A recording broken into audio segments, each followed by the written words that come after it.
Some time ago, I was having lunch with a very close friend of mine, and as we were getting caught up, he said, I'm clearing $20,000 a month, and if I could just clear $40,000 a month, I'd be all set.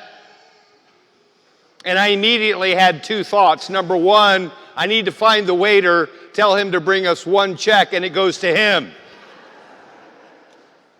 My second thought was, okay, let's just say for the sake of our conversation that you are clearing $40,000 a month one day.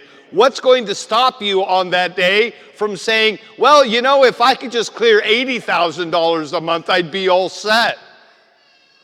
And it's a conversation that I've had over and over and over again, and not just with people who are on a quest for greater riches. A lot of people come and they say, well, you know, Father, if I just had more time, or if I just had more energy, if I just had more knowledge, or if I just had more skill, or if I just had a better marriage, or a greater relationship, or a better family, or a bigger home, and on and on and on and on and on, then all of the anxiety and all of the despair of my life would disappear. And as we begin to work our way to the roots of all of those statements, we come to the realization that regardless of how your life is composed of earthly things, no matter how much money you make, no matter how many things you accomplish, how many things you acquire, no matter the quality of your many good human relationships, it doesn't dispel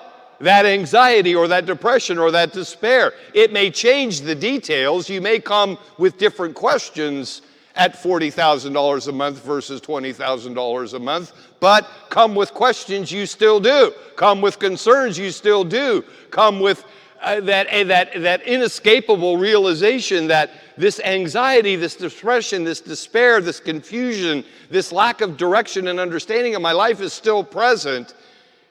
Doesn't go away. And that's because we realize, and the life of King Solomon is a perfect example, that the only thing that truly addresses all of the causes of disquietude and disordered self-interest in our lives is knowing God.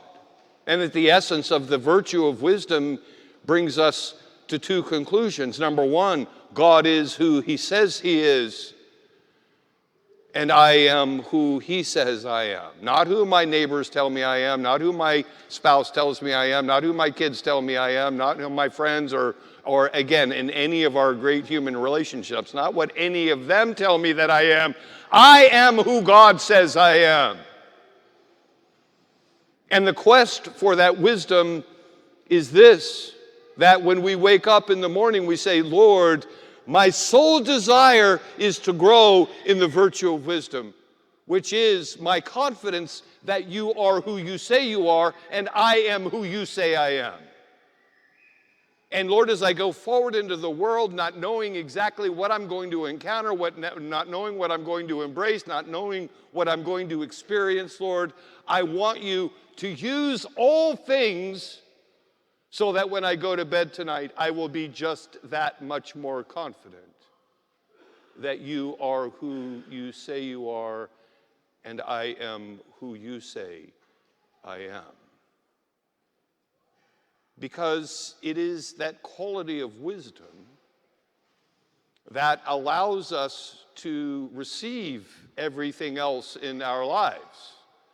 Money or power or accomplishment or the good opinion of other people or all of our many good human relationships. We realize that these things are not what dispels my anxiety. These things are not what create an environment in which my heart and my soul grow and thrive.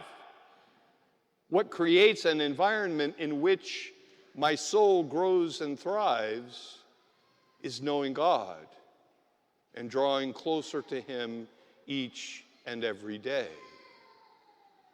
And so we pray to Him that, Lord, regardless of what happens to me today, and perhaps most particularly, Lord, in a place and in a time and in a manner that you and you alone know at this moment, when you snatch me up out of this world,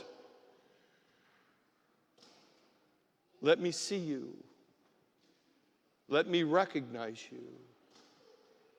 Let me run to you. Let me throw my arms around you and tell you again how much I love you. And Lord, keep me safe. Keep me safe from the poverty of my own judgment, my own opinion, my own desire. And come to me, Lord, each moment today. And where you find wisdom, bring truth. Where you find ignorance, bring truth. Where you find malice, Lord, bring mercy. Where you find weakness, Lord, bring your perseverance. And where you find, Lord, disordered self-interest, bring holiness. And may I grow in the virtue of wisdom, acknowledging that you are who you say you are, and I am who you say I am.